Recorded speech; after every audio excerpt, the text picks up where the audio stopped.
નમસ્કાર, આપ જોઈ રહ્યા છો ન્યૂઝ 18 ગુજરાતી ને આપની સાથે હું છું કૃતિ। સમાચારોની શરૂઆત કરી વાતાવરણથી। રાજ્યમાં સતત બદલાતા વાતાવરણને ખેડૂતોની ઊંઘ હરામ કરી નાખી છે, ત્યારે આગામી દિવસોમાં માવઠાની આગાહી ખેડૂતોની ચિંતામાં વધારો કર્યો છે। ઉનાળા પહેલા જ આકરી આગાહી। હવામાન નિષ્ણાતે કરી મોટી આગાહી। માર્ચ મહિનામાં કમોસમી વરસાદ ખાબકી શકે। ફેબ્રુઆરીનો અંત અને માર્ચની શરૂઆત રાજ્યના ખેડૂતો માટે આફત લઈને આવશે। હજુ તો ઉનાળો શરૂ પણ નથી થયો, ત્યાં કમોસમી વરસાદની ચિંતાજનક આગાહી સામે આવી। હવામાન નિષ્ણાત અંબાલાલ પટેલે કહ્યું કે માર્ચ મહિનાની શરૂઆતમાં માવઠાનો માર પડી શકે। ફેબ્રુઆરીના અંતમાં તથા માર્ચ મહિનામાં કમોસમી વરસાદ થવાની આગાહી છે, એટલે કે આકરા ઉનાળા વચ્ચે વરસાદ થવાની સંભાવના છે। ગુજરાત સહિત દેશના મધ્યપ્રદેશ, રાજસ્થાન, હરિયાણા, દિલ્હી, યુપી સહિતના રાજ્યોમાં પણ હવામાનમાં પલટો આવવાની અંબાલાલે સંભાવના વ્યક્ત કરી। માર્ચ મહિનામાં જોઈએ તો આ ફેબ્રુઆરી માસના પાછલા તારીખોમાં જ હવામાનમાં વાદળવાયુ આવવાની શક્યતા રહેશે। એટલે ફેબ્રુઆરી મહિનાના પાછલા દિવસો અને માર્ચ માસની શરૂઆતનો જે સપ્તાહ છે, આ સપ્તાહમાં માવઠું થવાની શક્યતા રહેશે। આ આગાહી સાથે ગુજરાતમાં કમોસમી વરસાદનું જોખમ પણ રહેવાની શક્યતા અંબાલાલ પટેલ દ્વારા વ્યક્ત કરવામાં આવી। અંબાલાલે વધુમાં જણાવ્યું છે કે માર્ચ મહિનામાં 24-25 તારીખે દરિયામાં હલચલ જોવા મળશે। આ ઉપરાંત બંગાળના ઉપસાગરમાં હવાના હળવા દબાણ ઊભા થશે તેવી શક્યતા છે।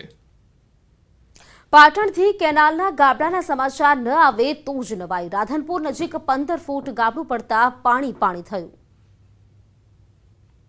પાટણમાં ખોખલી કેનાલોમાં ગાબડા પડવાનો સિલસિલો યથાવત છે। આ વખતે રાધનપુરની પીપળી ડિસ્ટ્રિક્ટ કેનાલમાં ગાબડું પડતા ખેતરોમાં પાણી ફરી વળ્યા।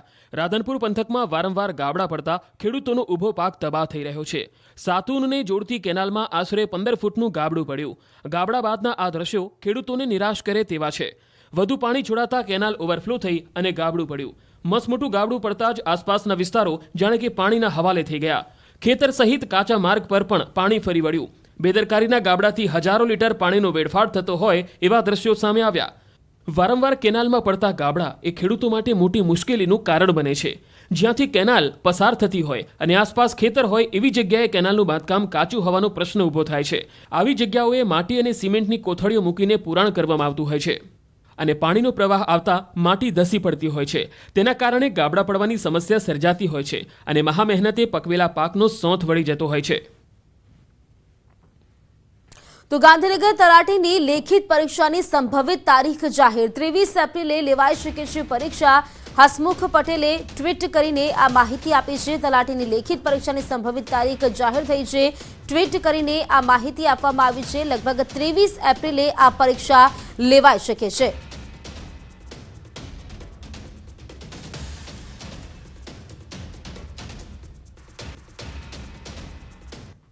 સરકારી પરીક્ષાઓમાં થતી પેપર લીકની ઘટનાઓને રોકવા માટે સરકાર એક્શનમાં। વિધેયક લાવીને કડક સજાની કરાશે જોગવાઈ।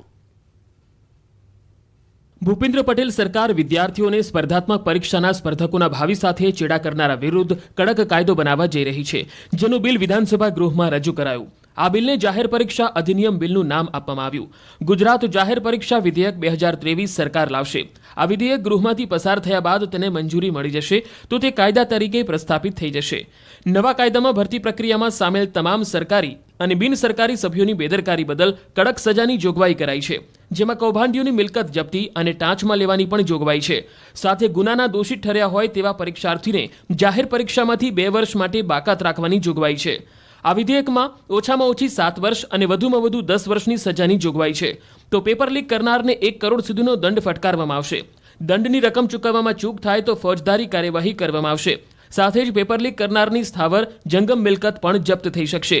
પરીક્ષા મંડળની કોઈપણ વ્યક્તિ જવાબદાર ઠરે તો તેના માટે પણ સજાની જોગવાઈ કરવામાં આવી છે। પરીક્ષા મંડળની કોઈપણ વ્યક્તિ જવાબદાર હોય તો તેને મંડળમાંથી બાકાત કરવાની પણ જોગવાઈ છે। સાથે આ અધિનિયમના દરેક ગુના બિનજામીનપાત્ર હશે। આવા કિસ્સામાં કોઈ દોષિત ઠરશે તો દંડની રકમમાં માંડવાળી થઈ શકશે નહીં। રાજકોટ મનપા દ્વારા રજૂ કરવામાં આવેલા નવા બજેટમાં મોટી રાહત આપવામાં આવી છે, જેમાં પ્રોપર્ટી ટેક્સમાં આગામી 3 વર્ષ સુધી નવી જંત્રીનો અમલ નહીં થાય. જૂની જંત્રી મુજબ જ મિલકત વેરાની વસૂલાત કરવામાં આવશે.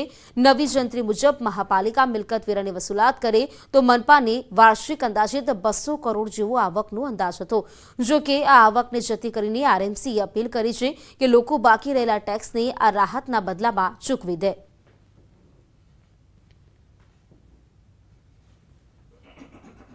આવતા 3 વર્ષ સુધી આ જે કાંઈ પણ જંત્રીનું કેટેગરાઇઝેશન ચેન્જ કરવાનું છે એ રાજકોટ મહાનગરપાલિકા નહીં કરે અને જે અત્યારે જે કેટેગરી છે એ મુજબની જ વ્યવસ્થાઓ આગળના 3 વર્ષ માટે કન્ટિન્યુ કરશું. ઊંઝા માર્કેટ યાર્ડમાં હાલમાં નવા જીરાની આવકની શરૂઆત થઈ છે, જેમાં નવા જીરાનો ભાવ 5800 થી 6200 સુધીનો બોલાઈ રહ્યો છે, જ્યારે જૂના જીરાનો ભાવ 5200 થી 5500 સુધીનો બોલાઈ રહ્યો છે, જેને લઈને વેપારીઓ તથા ખેડૂતો પણ ખુશ જોવા મળી રહ્યા છે.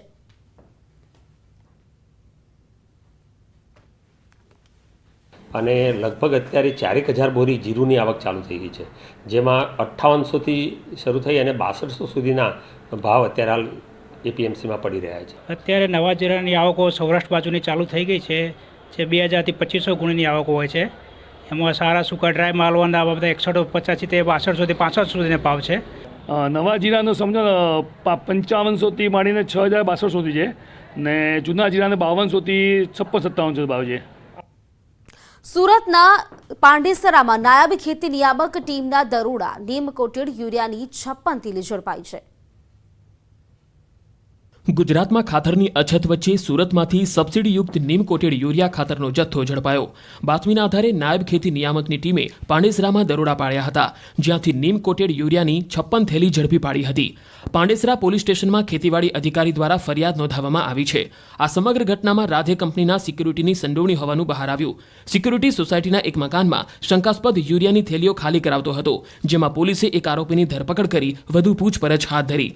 સુરતની સંયુક્ત ખેતી નિયામકને પાંડેસરા વિસ્તારની સોસાયટીના મકાનમાં એક ટ્રકમાંથી શંકાસ્પદ યુરિયાની થેલી ખાલી થઈ રહી હોવાની બાતમી મળી હતી, જેથી નાયબ ખેતી નિયામકના ખેતીવાડી અધિકારી અને અન્ય ખેતીવાડી અધિકારીઓ સાથેની ટીમ દ્વારા પાંડેસરા પોલીસને સાથે રાખીને બમરોલી વિસ્તારમાં દરોડા પાડવામાં આવ્યા, જેમાં 4 બેગમાંથી સબસિડીયુક્ત ખેત વપરાશ અંગેનું નીમ કોટેડ યુરિયા હોવાનું પ્રાથમિક અનુમાનના આધારે નમૂનાઓ લઈ તપાસ માટે મોકલવામાં આવ્યા. આ તપાસમાં અન્ય આરોપીની સંડોવણી છે કે કેમ એ દિશામાં પોલીસે તપાસ શરૂ કરી છે. તો જેતપુરમાં ટ્રક દુર્ઘટનામાં મૃત્યુઆંક 2 થયો છે. ટ્રકમાંથી માર્બલ ઉતારતા 2 કામદારો દટાયા હતા. સારવાર દરમિયાન વધુ એક કામદારનું મોત થયું છે. દેવકી ગાલોડ ગામમાં આ બનાવ બન્યો હતો, જેમાં ક્રેનથી માર્બલના પથ્થર ઉતારતા ઘટના ઘટી હતી, જેમાં માર્બલનો પથ્થર તૂટતા 2 કામદારો દબાયા હતા. યાત્રાળુઓના ઉતારા માટે ચાલતા બાંધકામ સમયે આ બનાવ બન્યો હતો. તો સારવાર દરમિયાન વધુ એક કામદારનું મોત થયું છે. માર્બલનો પથ્થર પડવાની જે ઘટના છે, જેમાં મૃત્યુઆંક હવે 2 પર પહોંચ્યો છે. ટ્રકમાંથી માર્બલ ઉતારતા 2 કામદારો તેમાં દટાઈ ગયા હતા. જે એક ઇજાગ્રસ્ત હતો, હોસ્પિટલ ખસેડવામાં આવ્યો હતો, તેનું મોત થયું છે. રાજકોટના ધોરાજીમાં ચોંકાવનારો કિસ્સો સામે આવતા પોલીસ તંત્ર દોડતું થઈ ગયું છે. ગળે ફાંસો ખાઈને પરિણીતાએ જીવન ટૂંકાવતા સમગ્ર પંથકમાં ચકચાર મચી ગઈ. સાસરિયા તરફથી અવારનવાર પરિણીતા પાસે પૈસાની માંગણી કરવામાં આવતી હતી. આરોપ પરિણીતાના પરિવાર દ્વારા લગાવવામાં આવ્યા છે. આત્મહત્યા કરતા પહેલા તેણીએ તેના ભાઈને તેના ફોનનો પાસવર્ડ મોકલ્યો હતો, જેમાં તેણીએ આપઘાત પહેલાના વિડીયો અને કારણનો ઉલ્લેખ કર્યો હતો. પરિણીતાએ ગળે ફાંસો ખાઈને જિંદગી ટૂંકાવતા તેના ભાઈની ફરિયાદ પરથી પોલીસે તેના પતિ સહિતના સાસરિયાઓ સામે તેને મારવા મજબૂર કરવા અંગે કલમ 306, 498, 114 અને દહેજ ધારા અધિનિયમ હેઠળ ગુનો નોંધી જરૂરી કાર્યવાહી શરૂ કરી છે.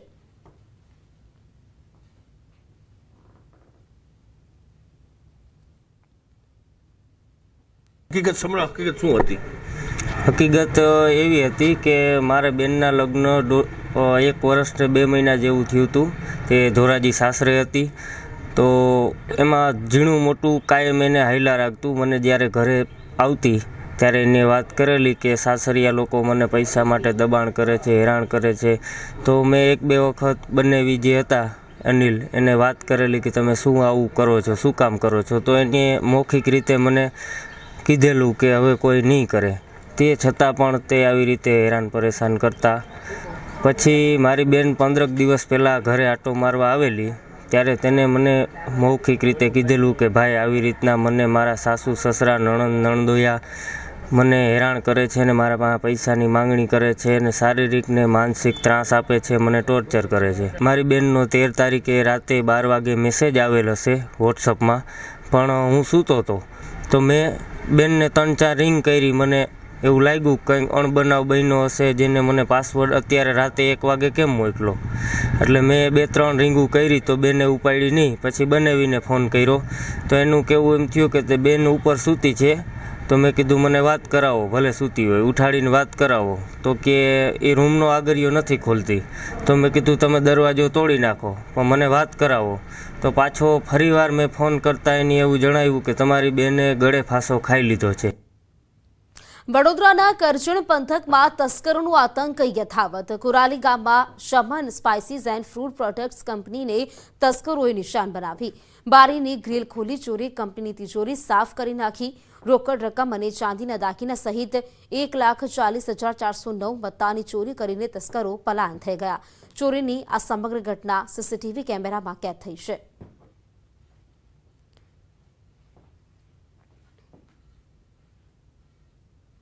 અમદાવાદના નવા વાડજ વિસ્તારમાં અસામાજિક તત્વોએ ખંડણી ઉઘરાવવા વેપારીનું અપહરણ કરીને માર માર્યો હોવાની ઘટના સામે આવી, જેને લઈને વેપારીએ ફરિયાદ નોંધાવતા પોલીસે એક આરોપીની ધરપકડ કરી છે.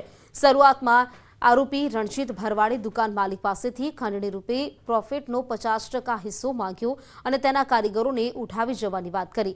પણ નાસ્તાની દુકાન ચલાવતા માલિકે આરોપીની વાતને ધ્યાનમાં નહીં લેતા ટપોરીએ નાસ્તાની 2 દુકાનો બળજબરીપૂર્વક બંધ કરાવી દીધી હતી અને બાદમાં માલિકનું અપહરણ કરીને તેને માર માર્યો હતો. હાલ પોલીસની કડક કાર્યવાહીથી આરોપી જેલના સળિયા પાછળ ધકેલાયો છે.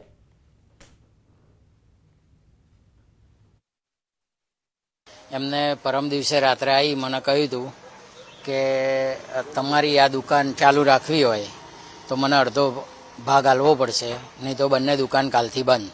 ગાળાગાળી કરી અને ગાડી બેસાડી અને ભરવાડવાસ લઈ જઈ માર્યો. ત્યાંથી પછી પાછળ ગાયોનું સર્કલ છે બીજું કૃષ્ણા ફાર્મ, ત્યાં લઈ જઈને મારેલ મને. તારી એક દુકાન તું બંધ કરી દેજે, નહીતર તારા ટાટિયા ભાંગી નાખીશ, અથવા તો તારી 2 દુકાન પૈકીને કોઈ એક દુકાનમાં મને 50% તારે ભાગ આપવો પડશે. તે રીતે એને ધમકી આપી અને એને બળજબરીથી એની ગાડીમાં બેસાડી અને નવા વાડજ વિસ્તારના ભરવાડવાસ વિસ્તારમાં તેમજ અન્ય જગ્યાએ ફેરવી એને પગમાં લાકડીઓ મારી અને ધંધો બંધ કરી દેવા માટે ધમકાવેલ. તો મોરબીના નવલખી ફાટક નજીક કારમાં ભીષણ આગ લાગી. ચાલુ કારમાં રસ્તા વચ્ચે આગ લાગતા અફરાતફરીનો માહોલ સર્જાયો. સદનસીબે કારમાં સવાર લોકોનો આબાદ બચાવ થયો છે. જોકે આગે વિકરાળ સ્વરૂપ ધારણ કરતા સમગ્ર ગાડી બળીને ખાખ થઈ ગઈ. ફાયર વિભાગે સમયસર પહોંચી આગ પર કાબુ મેળવ્યો છે. જોકે આગ લાગવાનું કારણ અકબંધ છે.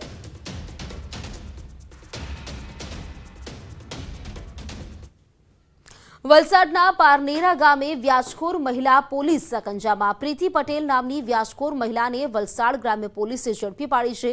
આરોપી મહિલા પઠાણી ઉઘરાણી કરતી હતી તો ઉઘરાણી દરમિયાન આરોપી ફરિયાદીને બીભત્સ શબ્દો બોલતી અને મારી નાખવાની ધમકી પણ આપતી હતી.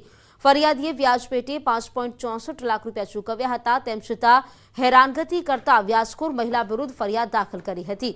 ગ્રામ્ય પોલીસે આ મહિલાની ધરપકડ કરી વધુ તપાસ શરૂ કરી છે.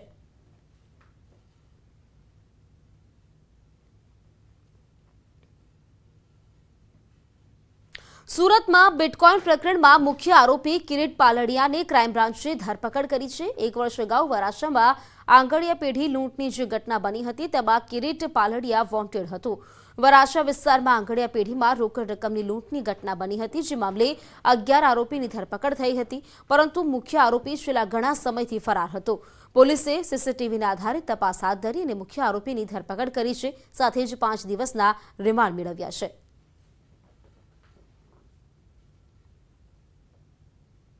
હાલ કિરીટ પાલડિયાને એરેસ્ટ કરવામાં આવેલ છે.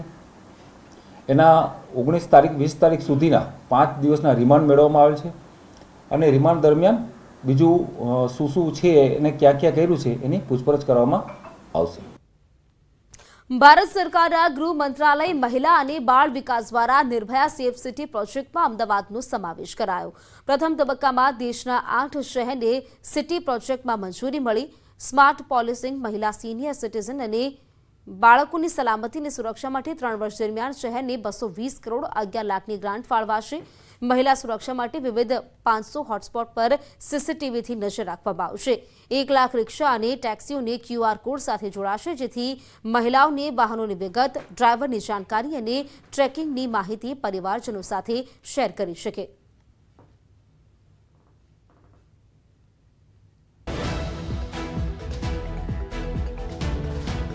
ફેઝ 1માં 8 સિટીને સેફ સિટી અંતર્ગત નિર્ભયા પ્રોજેક્ટની ગ્રાન્ટ આપવામાં આવશે. અમદાવાદ શહેરમાં સિક્યુરિટી સર્વેલન્સ માટે અલગ અલગ હોટસ્પોટ નક્કી કરવામાં આવ્યા છે. 677 IP બેઝડ CCTV કેમેરા લગાવવામાં આવશે. સતર્કતા અને ફરજ નિષ્ઠાનું મૂલ્યાંકન કરવા રાજકોટ રેન્જ આઈજી અશોક કુમાર યાદવ દ્વારા વાર્ષિક ઇન્સ્પેક્શન કરવામાં આવી રહ્યું છે, જેમાં મોરબી જિલ્લા પોલીસ હેડક્વાર્ટર ખાતે પણ વિવિધ કાર્યક્રમો યોજાયા હતા, જેમાં વિરોધ પ્રદર્શન કરતા ટોળાને કાબૂમાં લેવા માટે કરવી પડતી કામગીરીનું મોક ડ્રીલ પણ કરવામાં આવ્યું અને મહિલા પોલીસ દ્વારા પણ વિવિધ કરતબો રજૂ કરાયા. આ ઉપરાંત PT, અનામ combat, dog squad, horse unit, bomb squad સહિત તમામ કામગીરીનું રેન્જ આઈજી સૂચનો પણ કરવામાં આવ્યા હતા.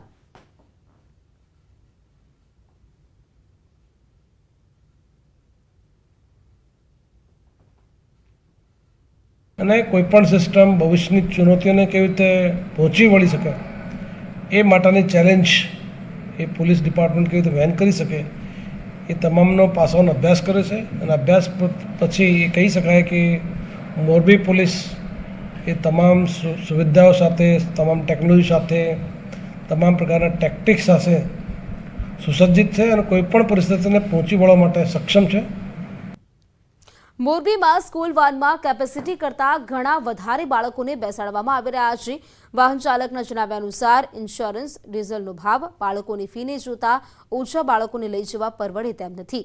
વાલીઓ વધારે ફી આપવા તૈયાર નથી, જેથી કેપેસિટી કરતાં વધારે બાળકોને વાનમાં બેસાડવા પડે છે. ત્યારે આ પ્રકારની જોખમી મુસાફરીમાં કોઈ ભૂલકાનો જીવ જાય તો જવાબદારી કોની, તે એક સવાલ છે. મેજિકનો 25,000 રૂપિયા વીમો છે, જે 10,000 રૂપિયા જેવો ટેક્સ આવે છે 12 મહિને મેં વાર્ષિક ટેક્સ ભરે છે. એ સિવાયના અમારે પાસે ડીઝલનો 92 રૂપિયા ભાવ, 92 રૂપિયા ભાવ છે, જેથી કરીને અમે ખર્ચાને પહોંચી નથી વળતા, એટલા માટે અમારે વધારે વિદ્યાર્થીઓ ભરવા પડે છે. અમને કોઈ વાલીઓનો સાથ સહકાર એવો મળતો નથી, કારણ કે વાલીઓની પરિસ્થિતિ આર્થિક આટલી તકે પરિસ્થિતિ ખરાબ હોય છે. સુરક્ષા એટલી બધી જાળવી અને ગાડી 30થી 40ની સ્પીડે ચલાવી છે, વધારે ચલાવતા નથી. આગળ પાછળ કોઈ વાહનવાળા હોય તો અમે બ્રેક કરીને સાઈડમાં ઊભા રહી જાય છે, જેથી કરીને અમને 1 કલાકનો સમય છોકરા ભરતા લેવા મૂકવામાં લાગે છે. વાહન છે લગભગ 300થી 400 જેવા બધી સ્કૂલોમાં, રવાપર રોડ ને સના રોડ ને બધું થઈને. એમ મોરબીમાં જીવના જોખમે જે કહી શકાય કે લોકો મુસાફરી કરે છે, ક્યાંક તો રૂપિયા બચાવવાની વાત છે, તો ક્યાંક વાહન ચાલકો દ્વારા પણ જો કહી શકાય કે રૂપિયાની બચાવવા માટે અને વધુ ભાડું આવે તેને લઈને કહી શકાય સવારી કરાવવામાં આવે છે. દ્રશ્યો તમે જોઈ શકો છો કઈ પ્રકારે જે વિદ્યાર્થીઓને ભરવામાં આવ્યા છે. ફક્ત મુસાફરો જ નહીં, પરંતુ જે વિદ્યાર્થીઓ છે તે પણ જીવના જોખમે મુસાફરી કરી રહ્યા છે. ત્યારે આગામી સમયમાં કહી શકાય કે આના પર કોઈ એક્શન લેવામાં આવશે કે કેમ, તે પણ એક મોટો સવાલ છે. હાલ અત્યારે જે કહી શકાય કે વિદ્યાર્થીઓની વાત આવી રહી છે, વિદ્યાર્થીઓને લઈને ક્યાંક ને ક્યાંક જે કહી શકાય કે સાવચેતીની વાત છે. આ દ્રશ્યો તમને હું ફરીથી બતાવવા જઈશ, કઈ પ્રકારે વિદ્યાર્થીઓ પાછળ બેઠા છે, કઈ પ્રકારે કોઈ પ્રકારની સુરક્ષા વિના વિદ્યાર્થીઓ બેઠા છે. અને જો આમાં કોઈ અકસ્માત સર્જાય તો જોઈ શકાય છે કે જે વિદ્યાર્થી છે તે બાળક છે ને તે પોતાની બચાવવામાં પૂરેપૂરો અસક્ષમ સાબિત થાય, અને તેની પણ જવાબદારી કોની એ પણ સવાલ છે. અતુલ જોશી, ન્યૂઝ ગુજરાતી, મોરબી. ભુજ હાટ ખાતે હસ્તકલાના પ્રદર્શનમાં માઇક્રો મિનિએચર પેઇન્ટિંગે આકર્ષણ જણાવ્યું છે, જ્યાં જુદી જુદી કલાના 100 સ્ટોલ રાખીને ગાંધીશિલ્પ બજારની શરૂઆત કરવામાં આવી છે, જેમાં રાજસ્થાનના અજમેરમાં આવેલ કિશનગઢના કારીગર સુદર્શન પારીખ છેલ્લા 25 વર્ષથી આ માઇક્રો મિનિએચર પેઇન્ટિંગ કરી રહ્યા છે. કાગળ ઉપરાંત ચોખા અને વાળ પર કરવામાં આવતી આ પેઇન્ટિંગ એટલી નાની છે કે નરી આંખે તેને જોવું પણ અશક્ય છે. તેને જોવા માટે ખાસ મેગ્નિફાઇંગ ગ્લાસની જરૂર પડે છે. માઇક્રો મિનિએચર પેઇન્ટિંગની આ અદ્ભુત કળા હાલ તો કચ્છમાં ધૂમ મચાવી રહી છે.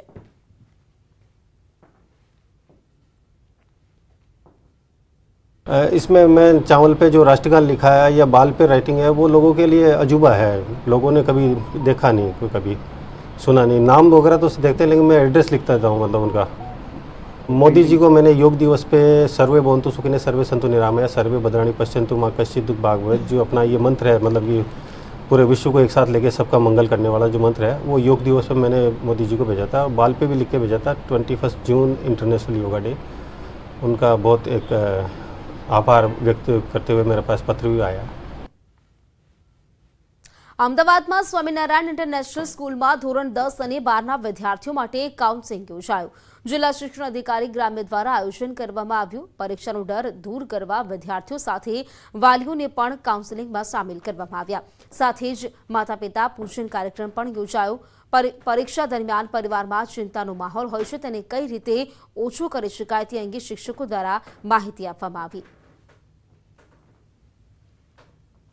આ જે સંસ્થા જે છે સ્કૂલ એ માતા પિતા પ્રત્યેનું જે આટલું જે આયોજન કરેલું છે બહુ સરસ, ખૂબ સરસ કરેલું છે અને એમનો ખૂબ ખૂબ આભાર છે શિક્ષક। આગામી માર્ચ મહિનાથી ગુજરાત બોર્ડની ધોરણ 10 અને ધોરણ 12ની પરીક્ષાઓ શરૂ થઈ રહી છે, ત્યારે અમદાવાદની રાણીપમાં આવેલી સ્વામિનારાયણ ઇન્ટરનેશનલ સ્કૂલ જે છે કે ત્યાં માતૃપિતૃ વંદનાનો કાર્યક્રમ યોજાયો છે અને ખાસ કરીને માતા પિતાની જે ભૂમિકા જે છે કે જે પ્રકારે પરીક્ષા જે છે તે વિદ્યાર્થીઓની તો પરીક્ષા બની રહે છે, સાથે સાથે વાલીઓની પણ એટલી જ પરીક્ષા જે છે તે આ પરીક્ષા દરમિયાન જોવા મળતી હોય છે। ત્યારે વાલીઓની શું ભૂમિકા રહેશે તેનો એક કાર્યક્રમ જે છે, તેમનું કાઉન્સિલિંગ જે છે તે પણ આ શ્રી સ્વામિનારાયણ ઇન્ટરનેશનલ સ્કૂલમાં કરવામાં આવી રહ્યું છે। ત્યારે અમદાવાદ ગ્રામ્યના જિલ્લા શિક્ષણ અધિકારી ભરત વઢેર સાહેબ આપણી સાથે છે। સાહેબ, શું કહેશો માતૃપિતૃ વંદના અને સાથે વાલીઓનું કાઉન્સિલિંગ? ધોરણ 10 અને 12ની બોર્ડની પરીક્ષા, એમાં કેટલાક વિદ્યાર્થીઓ પહેલીવાર બોર્ડની એક્ઝામ આપી રહ્યા છે। એના અનુસંધાને અમે પ્રી બોર્ડ એક્ઝામ તો કરી કે જેથી કરીને વિદ્યાર્થીઓ કેવી રીતે પ્રોસેસ છે બોર્ડની પરીક્ષા એનાથી વાકેફ થયા। નીરજભાઈ, શું કહેશો કાઉન્સિલિંગ વાલીઓનું કરવામાં આવી રહ્યું છે, શું? સર, એકચ્યુઅલી અત્યારે જે છોકરાઓ બોર્ડની પરીક્ષાને લઈને જે ટેન્શનમાં હોય છે, સ્ટ્રેસમાં હોય છે, તો અમને આજે અમદાવાદ જિલ્લા શિક્ષણ અધિકારી ગ્રામ્ય સાહેબ દ્વારા જે આ પ્રોગ્રામનું એટલે કે પ્રોત્સાહન મળેલું છે એની અંદર અમે બધા વાલીઓ તથા વિદ્યાર્થીઓને એટલું કહેવા માંગીએ છીએ કે બોર્ડની પરીક્ષા એક માત્ર પરીક્ષા સ્કૂલની પરીક્ષા જેવી જ છે અને એની અંદર કોઈ જાતનું સ્ટ્રેસ, કોઈ જાતનું પ્રેશર બાળકો ઉપર ના આવે તે માટે આજે અહીંયા અમે ટીકે બધા વાલીઓને પણ બોલાયા છે। વિદ્યાર્થીઓમાં જે છે તે પરીક્ષાનો હાવ દૂર થાય અને ખાસ કરીને વાલીઓ જે છે કોઈ પણ પ્રકારનું દબાણ જે છે તે વિદ્યાર્થીઓ પર ન લાદે તે પ્રકારનું એક મોટિવેશનલ સ્પીકિંગનો કાર્યક્રમ પણ જે છે તે આ SSIS સ્કૂલમાં જે છે તે યોજાયો છે। કેમેરામેન શ્રેણિક સાથે સંજય ટાંક, ન્યૂઝ 18 ગુજરાતી, અમદાવાદ। અમદાવાદની ગુજરાત યુનિવર્સિટીમાં 20 કરોડના ખર્ચે આર્બોરેટમ બનશે। આ આર્બોરેટમમાં 3 અલગ અલગ ડોમ બનશે। એક ડોમમાં 500 એમ, 3 ડોમમાં 1500 વનસ્પતિ અને ફૂલ છોડ રાખવામાં આવશે। આર્બોરેટમમાં ઉપરના ભાગે કાચ હશે જેથી વનસ્પતિ અને ફૂલ છોડને પૂરતો પ્રકાશ મળી શકે। આંતરરાષ્ટ્રીય માપદંડ ધરાવતી સંસ્થાઓને સાથે રાખી આર્બોરેટમ કાર્યરત રહેશે। આર્બોરેટમનું સંચાલન ગુજરાત યુનિવર્સિટીનો બોટની વિભાગ કરશે। એક interpretation centre, 3 dome, walkway, water channel અને આર્ટિફિશિયલ પોન્ડ આ તમામને ધ્યાન રાખવામાં આવી। આર્બોરેટમનો ઉદ્દેશ્ય લોકોની કુદરત સાથે જોડવાનો પ્રયાસ છે।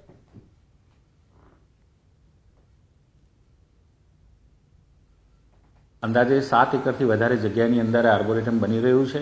2 થી વધારે આર્ટિફિશિયલ પોન્ડ હશે જેની અંદર દરિયા કિનારાનો વનસ્પતિ સમૂહ અને પાણીમાં ઉગતી વનસ્પતિઓ પણ હશે જે લોકોની અત્યારે હયાતી એ જોખમમાં મુકાઈ ગઈ છે।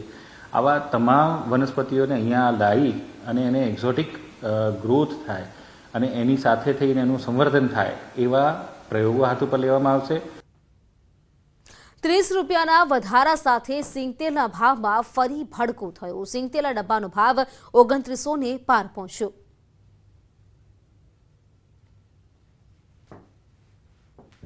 મોંઘવારીના માર વચ્ચે સિંગતેલના વધતા ભાવ લોકોને દઝાડી રહ્યા છે। 4 જ દિવસમાં સિંગતેલના ભાવમાં 160નો ધરખમ વધારો થયો। સિંગતેલના ડબ્બાના ભાવ આસમાને આંબી ગયા। સિંગતેલના ડબ્બાનો ભાવ 2900 પાર પહોંચી જતા ગૃહિણીઓના બજેટ પર મોટો ફટકો પડ્યો। છેલ્લા 4 દિવસથી સિંગતેલના ભાવમાં સતત વધારો થઈ રહ્યો છે। ચોથા દિવસે સિંગતેલના ભાવમાં 30 રૂપિયાનો વધારો ઝીંકાયો। સિંગતેલના ભાવમાં 14 અને 15 ફેબ્રુઆરીએ પણ 50-50 રૂપિયાનો વધારો કરવામાં આવ્યો હતો. મગફળીનું ઉત્પાદન વર્ષે 43 લાખ ટન થવા છતાં સિંગતેલ મોંઘું બન્યું છે. જો કે સિંગતેલ સિવાય અન્ય તેલના ભાવમાં કોઈ અસર નથી. એક બાજુ લગ્નની સિઝન ચાલી રહી છે, એવામાં સિંગતેલમાં ભાવ વધારો જનતા માટે માથાના દુખાવા સમાન સાબિત થઈ રહ્યો છે. સૌરાષ્ટ્રમાં મગફળીનું સારું ઉત્પાદન થયું છે અને માર્કેટ યાર્ડોમાં મોટા પ્રમાણમાં મગફળીની આવક થઈ રહી છે, છતાં સિંગતેલના ભાવ આસમાને ચડી રહ્યા છે.